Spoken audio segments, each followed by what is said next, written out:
What's going on, guys? I wanted to do a part 2 to this tips and tricks to pass the plumbing trade knowledge contractor's exam for the state of Florida.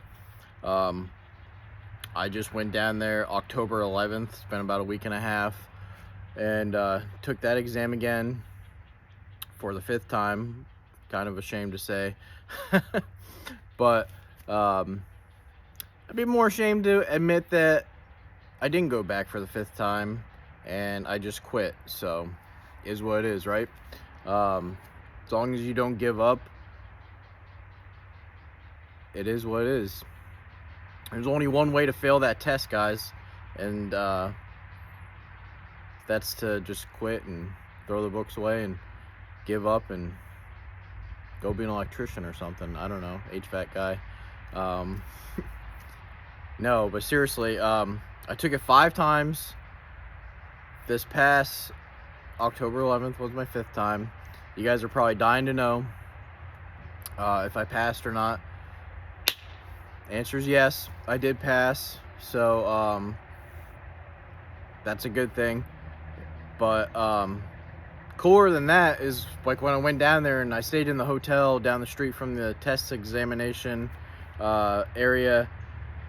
Was able to meet some of you guys, and very friendly. Everybody said, hey, I recognized you from that video that you did not too long ago with the tips and tricks.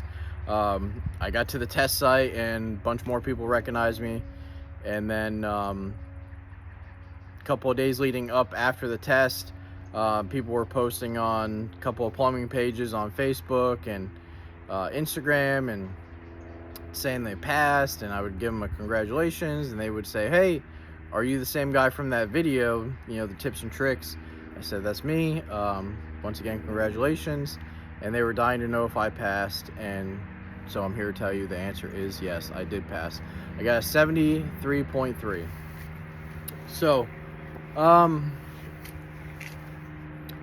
think going through this examination 5 times, there's one thing that I have learned, the biggest tip I can give any of you, and that would be just don't quit.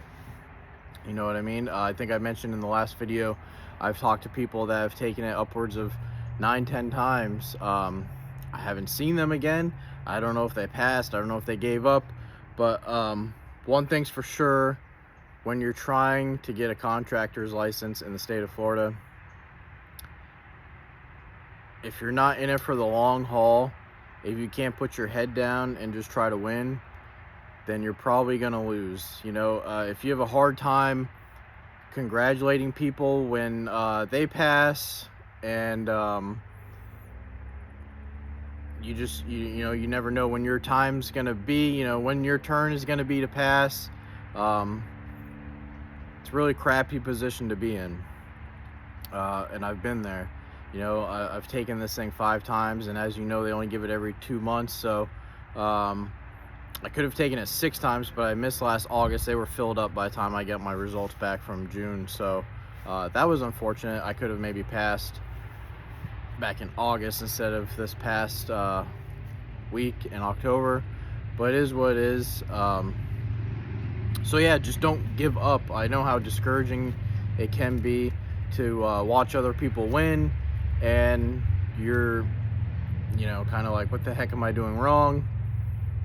Probably nothing. You know, you're probably giving it your all, and that's okay if you keep doing that, and you're able to have some humility and tell all your family and friends, yeah, I'm gonna go take it for the 6th time without being embarrassed. Then you'll get it eventually. You know, typically those are the people that win the most in life, are the ones that can just keep their head down and keep grinding. And guess what? I know a lot of people that passed it on their first go. I'm not one of those people, but I guarantee you, I can promise you that when I got that result for the exam that I took last week, when I got that 2 days later, I guarantee you, none of those people that passed on the first time felt as good as I did. You know, testing and all that stuff just comes natural to some people. Maybe those people don't work 60 hours a week like I do. and couldn't, I'm not trying to make excuses, but maybe their dad owns a company and their job is to study. Is what it is. Good for them. Me personally, I have a family, I have a full-time job, and when I say full-time, we all know in plumbing, full-time is like 60 plus hours a week. Nobody's really working 40 and going home. If you are, then good for you. Maybe that's an issue too, but anyway, so I just wanted to give you guys a little update, and I'm here to tell you, if you didn't pass last week, then it is what it is. You can just keep going. It is passable, because once you get inside your own head, hang on, I'm gonna have a truck drive by here in a second.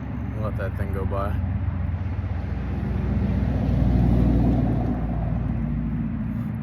So anyway, I'm here to tell you, as discouraging as it may be to get that failing score, especially if you're like me, like back in June I got a 68.75, to be this close and no cigar, that's super discouraging.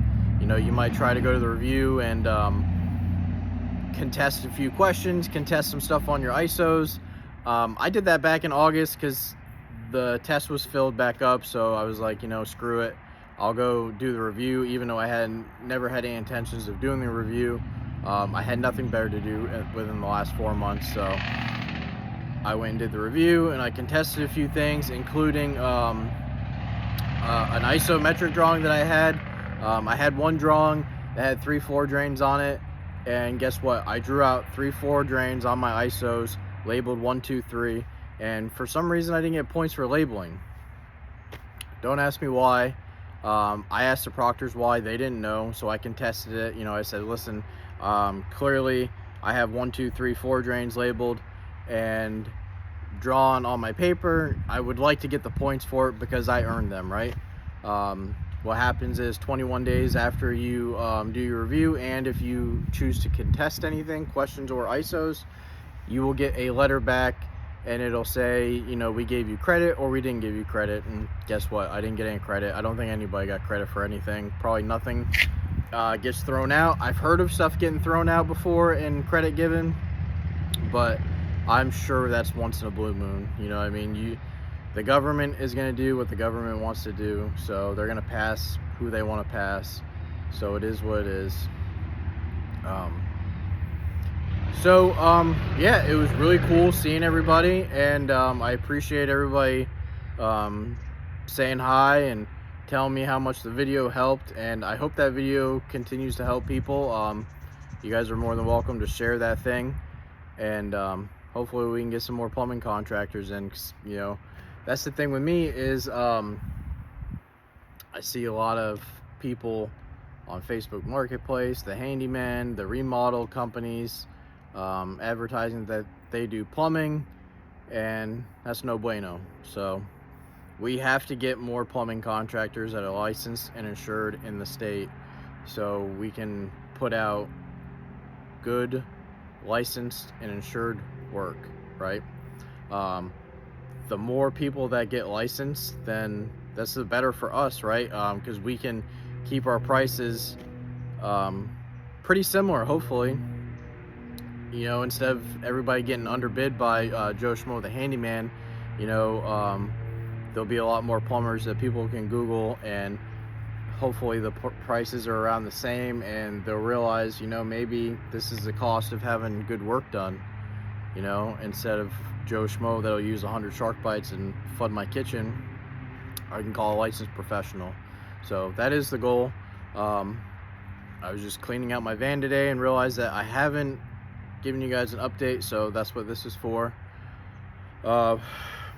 Feel free to reach out to me on Instagram, give me a follow, write me a message if this video and the last one helped. I appreciate it, and feels good to see something I can do to make a difference. So Instagram is patch_plumbing, and that's all I'm really on. You can find me on Facebook as well under Axel Patch, just my plain old Facebook page,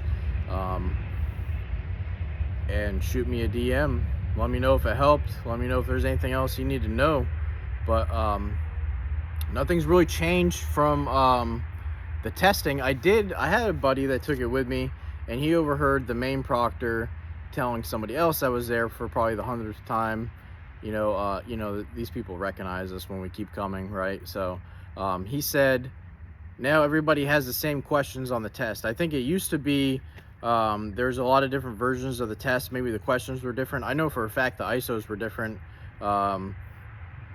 You can tell people not to talk about something all you want, but they're going to. So lunchtime comes around, somebody's like, oh, my ISOs weren't bad. I had 4 1-story drawings and a 2-story drawing for my 5th one, and so-and-so's like, man, I had all mine were 3 stories. So I think everything was the same this time across the board. I'm not sure if that had anything to do with them moving the test up a week, because if you went to this last test, everybody got a call about a week beforehand, maybe 2 weeks beforehand, and said, hey, we're moving the test up a week. I'm not sure if that had anything to do with it or not. That could have been a scheduling conflict with the building.